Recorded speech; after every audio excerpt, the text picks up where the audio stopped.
साथीहरू जिन्दगी भनेकै खाना खानको लागि रहेछ। बाइ द वे साथीहरू फेरि पनि हजुरहरूलाई स्वागत छ मेरो नयाँ भिडियोमा।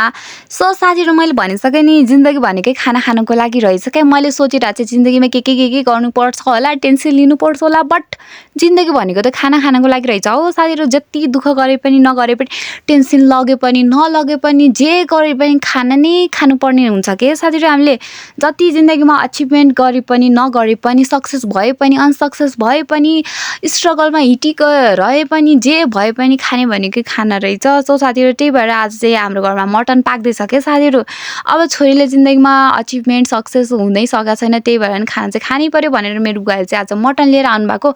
सो साथीहरू आज चाहिँ साउने संक्रान्ति, त्यही भएर चाहिँ हाम्रो घरमा मटन पाक्दैछ हो साथीहरू। अनि मैले जिन्दगीमा फेल भएर पनि मटन खान्छ होला त, नो एन्ड नेभर।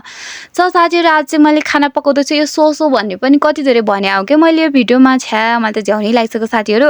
अनि आज चाहिँ सेतो भात कस्तो मासुसँग नसुहाएको जस्तो लाग्यो कि। अनि मासु त खासै मिठो पकेको थिएन कि साथीहरू, मैले पकाएको हो नि त। अनि हामीले खानासाना खायो, पानी पनि पर्दै थियो। अनि मेरो मम्मीले चाहिँ सेलरोटी पकाउँदै हुनुहुन्थ्यो। बट आजको सेलरोटी साथीहरू मेरो जिन्दगी टेढो मेढो चले जस्तो सेलरोटी पनि टेढो मेढो भइरहेको थियो क्या। तर पनि पकाएर खायौँ साथीहरू। Thank you so much watching this video, by by.